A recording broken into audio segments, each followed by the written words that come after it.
I want to take a closer look at communication skills through our class lens, right? Because all of you are Hope Toledo participants, you're all, I believe, at least familiar with class.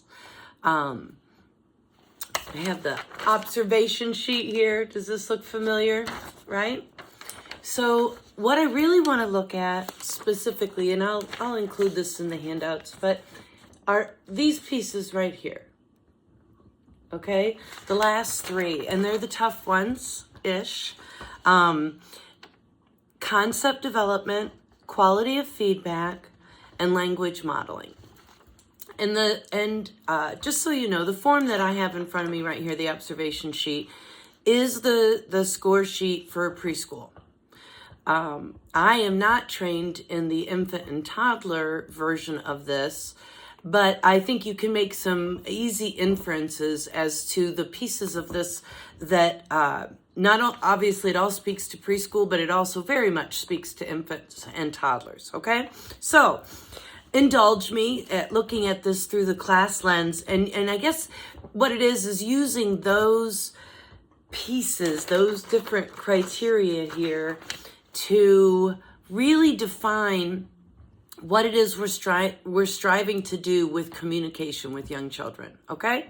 All right, so looking at skill level 1, right? So skill level 1, we're talking about that they attend to language, they can direct to a speaking person, back and forth utterances, okay, right? And can connect words to objects. For the most part, we're talking about, kids like birth to, 18 months, somewhere in there.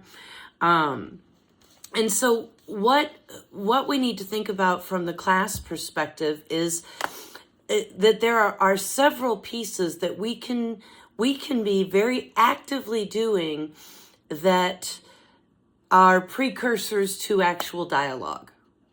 So even the very basic that whenever we are providing care to an infant, we're talking to them about what we're doing. Right? So if you're changing a diaper, you're literally talking them through that. I've got to get these shoes off so that we can change your diaper so I can get your pants off. Some of those different things, right? You're talking them through it. You are using what class labels as self-talk. Self-talk is where maybe you are walking across the room to get a bottle for a child or to pick something up that is spilled. Well, here I go. I'm going to walk across the room and I need to clean that up because that's really made a mess. And just by narrating your actions, you're helping the child develop internal dialogue, internal interest, internal desire for language. And so when you look at it in those ways, it's very, very definitely relevant to the class definition of self-talk. You're providing information. You're looking at, you're encouraging them. You're being affirming. Wow, I see that you've pulled up on that. Your legs must be getting strong. Different things like that where you're pointing out what the child did and giving language to it, right? Use advanced language. Talk to others in the same way you have always spoken. Use vocabulary that is rich and descriptive, right? Think about squeaky toy. We're gonna put that away for right now, okay? Yeah. Okay, so think about how you communicate to those around you and how you communicate to the child. And at this stage, in skill level 1, we're just really wanting to model the effective use of communication and to give the children that rich environment to soak it up in. Okay, so the other piece that will happen that is for sure part of class is all about the back and forth exchanges in a conversation, right? That there are you say something, they say something, you say something, they say, right? That kind of thing over and over, as opposed to what does happen frequently. How is your mac and cheese? Good, right? And then you move to the next child because there's a lot of kids in the room, right? So, but really looking at taking that moment for that several back and forth exchange, 3, 4, 5, 6 times, so that the child understands that concept of listen and respond and listen and respond, right? And it's still very early for skill level 1, but as it progresses. Okay, so the things that we're looking for in skill level 1 from class are back and forth utterances, self-talk, connecting it to real world things, providing information, encouragement and affirmation, and using advanced language. Okay, so then in skill level 2, we'll do all those things as well. Okay, we'll keep going. We'll use all of those pieces. But then we're also going to get where we are integrating language into action. All right. Children at this stage are able to maybe grab something that you've identified, or you are talking about their shoes, and so they get up and go and get their shoes and bring them over to you. You are helping them to label their own actions, right? They're not ready to do that in a bunch of words yet, but you are doing it. Just like you did self-talk for yourself. Hey, I see you are walking across the room. What are you getting there? Oh, you got your shoes. We were talking about shoes, weren't we? Things like that, where you're modeling having conversation, right? And then the other piece is this is really the time where repetition just really kicks in, and their love for doing the same thing over and over and over, which to us seems crazy at times, but it is truthfully the way that children play their way into knowledge, right? That's essentially what play is doing things over and over because you enjoy it, and continuing to try and improve something, typically in play, right? The other thing is that you will start extending what children say. That's a big piece in class. In where is it?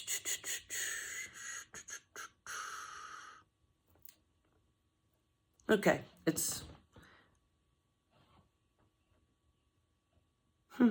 Oh, okay, I was thinking I made that one up. No, that's under language modeling, sorry, with repetition and extension. Child comes to you with their shoe. My shoe. That is your shoe. Talk about the color of the shoe, or it's a sandal, or do you like these shoes? I have shoes too. These are my shoes, right? Take that my shoe initiative and bring it into more dialogue. Skill level 2. All right, so now for skills levels 3, 4, and 5, because this class observation sheet is relating specifically to pre-K, all of them under concept development, quality of feedback, and language modeling apply. So for the next 3, I'm just going to maybe give a little bit of difference of what each of them is and how we can support it.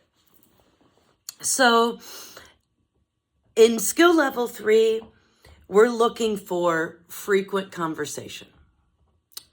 We are really looking at building not only their external dialogue where they're communicating with us, but their own internal dialogue where they are processing, right? It's not uncommon at all for kids in this stage to walk around using the self-talk that we've been modeling, and where they talk out their actions. Well, I'm going to head over here and get myself a spoon. They're just simply following up with what we've done. They will prune that away over the next couple of skill levels, but it is a fantastic way for them to develop language, express, and what eventually will happen is that will become their internal dialogue as they get into skill level 5. They will do less of that and have more just thoughts going through their heads instead of speaking them. So, our role in this one is the frequent conversations with the feedback loops, right? We're not really worried about going deep here. The more important thing is the I speak, you speak, I speak in a mostly on target way, right? At this age, their thoughts can, a squirrel moment, right? And all of a sudden they're talking about something else. That's still very common in skill level 3. But for the most part, that they are able to follow brief back and forth exchanges, staying on topic. Okay. So that is how we support that.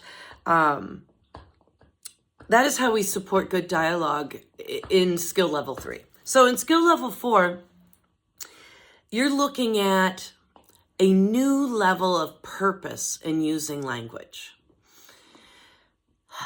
A child will be actively puzzling something out, trying to figure something out and be talking their way through it, right? They will come to you with a genuine question that they will wait to hear your answer, right? They're processing this, can't figure it out. They're coming to you. This is where they're at. So how do we support that? Through the class lens, of course, back and forth, back and forth, back and forth. That's just going to continue to grow. But at this point, we're going to be really, really looking at how to prompt thought processes, right? I'm going to care as the caregiver much less about having the right answer for this child than to be participating in the dialogue about whatever it is that he or she's interested in. Does that make sense? I'm going to do a lot of, well, what do you think about that? Why do you think that happened?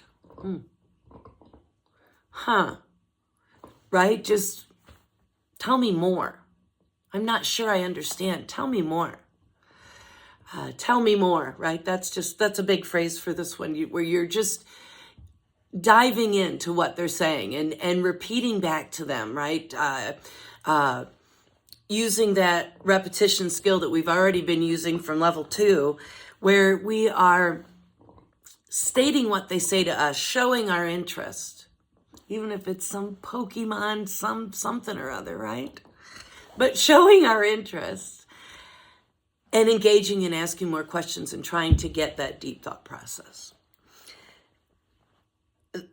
That is the way that we can really dig into communication at that level. Now, obviously, kids that are communicating at a skill level 4 in our programs are pretty much on target. So, no, we don't have grave concerns over them, but just in general, in supporting their language needs, that's where that would be, okay? And then again, skill level 5, that would only be a few of our kids, but if you're looking at that through the class lens, what we're really looking at is that they're initiating now process or imaginative dialogue, right? They might walk up to a peer and, ask for help. They might walk up to a peer and just start into some fanciful story. I mean, how many times have we heard this? I'll be the mom and you be the baby. And then they jump right into a dramatic play scenario where that mom child is doing quite a lot of talking, right?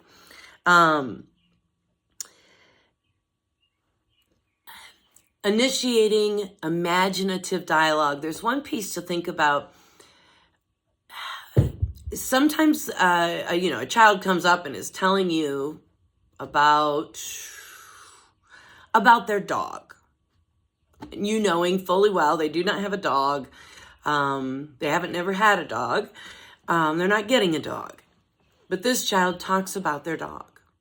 The dog has a name. There's stories about the dog. And there's a time and place for rich, imaginative conversation. When we're asking about some factual situation, yes, we want the child to tell the truth. But the child, when they're, say, elaborating about, oh, I have a dog, they're pretending they have a dog so that they can participate in some sort of conversation, right? They are figuring out language. They want to keep talking to you, even if they've run out of things to say. I don't view that as lying. I don't view that as anything other than storytelling. And especially when you're looking at skill level 5, they know the difference too. You can see it in a little twinkle in their eye. And then a lot of times you can connect on that level too. Is that a story you're telling me? Is that what you hope will happen one day? You know, things like that, that it's saying those things out loud so they know it is okay. It is okay to have the imagination and to dream and think and all of that they're doing. So why does any of this matter? Well, the biggest foundation for this experience is children in our care being supported fully in developing full communication skills, right? I want them to have a great vocabulary. I want them to eventually, be able to read and all those things. But our specific focus is doing what we can to support, to scaffold, to encourage the development of communication skills. And class really does do a good job of breaking it down. So when I was walking through skill levels 1 and 2, I was referring to them as what the common age group would be as far as infants or toddlers. But the reality is, in our preschool classrooms, we also have children who are at a skill level 1 or skill level 2. And they are not able yet, right, to have dialogues at the typical levels that we have in preschool. So this is where it becomes extremely important that our preschool teachers know what skill level 1 and skill level 2 look like and the things that we need to do, right? So let's say you have a 3-year-old, a 4-year-old at skill level 1. They are not yet using words or are using very few, but they do attend to you. The same things that we would do for infants, we need to do for this, let's say 4-year-old, right? We are going to self-talk so they hear us using clear language and that they start to understand that that's also what happens, that people have internal dialogue. We're going to provide all kinds of information. We're going to be very encouraging and affirming for when the child does use language. And we're going to continue to use advanced language, although we will define it every now and again, so that if we do use a word, we're doing a sink or float experience, maybe we give definition to the sink or the float so that the children have the language for that. But we're going to model all those things just as we would if this child were an infant, right? We're going to have back and forth exchanges in the sense of them looking at us or providing us with something. They're not with words yet, right? That's the child that we're going to sit next to at lunch. That's the child when we can't sit next to them at lunch, we're going to have the chattiest kid in the room sit next to them. We're going to try to find ways to connect that child into the class, into the peers, because when someone at 4 years old isn't talking, children start to shy away from initiating conversation with that child. So when a child would say to you, well, he doesn't talk to me, our answer is, well, not yet. We need to talk to him. When you're looking at a situation like that, where a child is 4 years old and not using communication, you're using all your pieces and parts to try to get them interested. You are joining them in play. and talking about what they're doing. Maybe you're planning something creative at the art table or the sensory table. I think is a fantastic place for conversation, where you can talk your way through, again, self-talk. Oh, I see, we're measuring some stuff out. What do you have there? Oh, I have this scoop.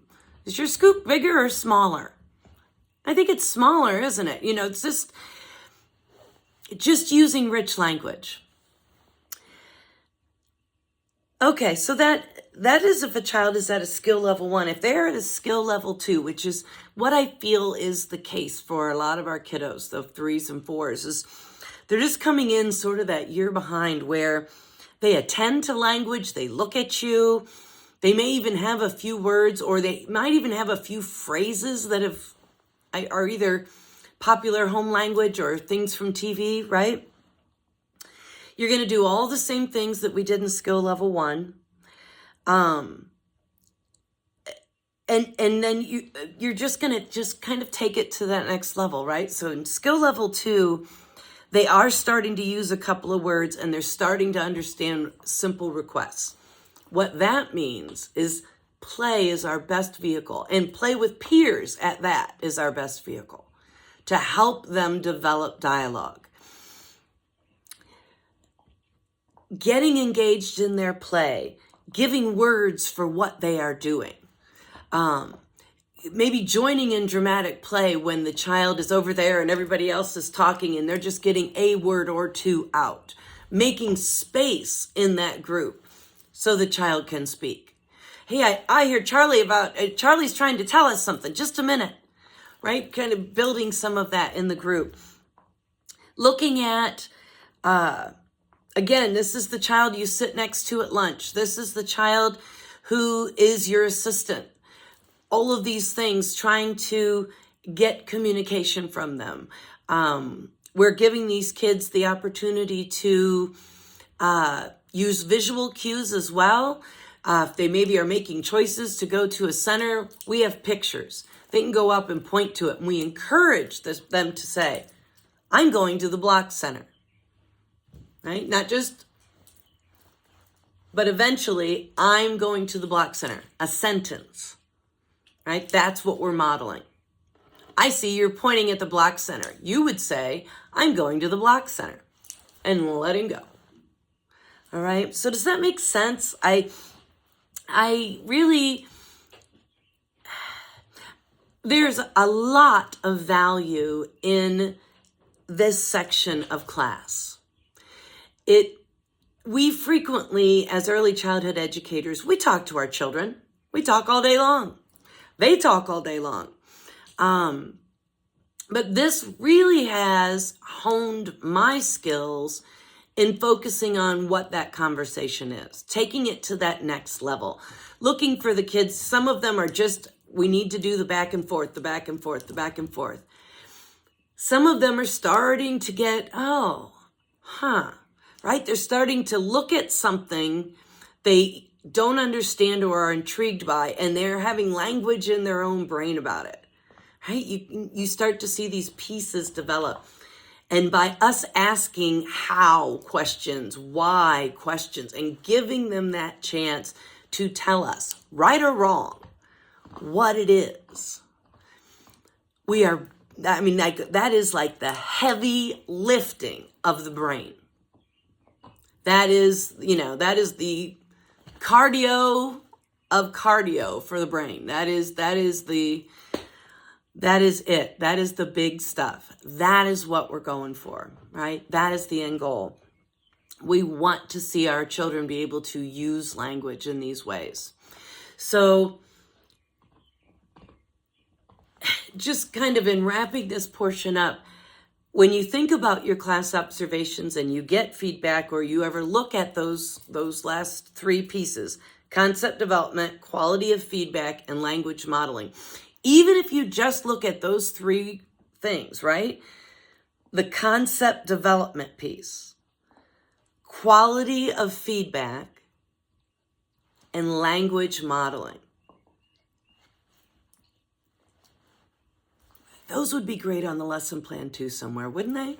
I'm not saying you need to do that, but that's just my thought. It's like, how am I actually doing that this week? Or even this month? But so I hope that this helps to really hone in on the exact steps to take to support a child in communication, right? In the dialogue portion of all of this.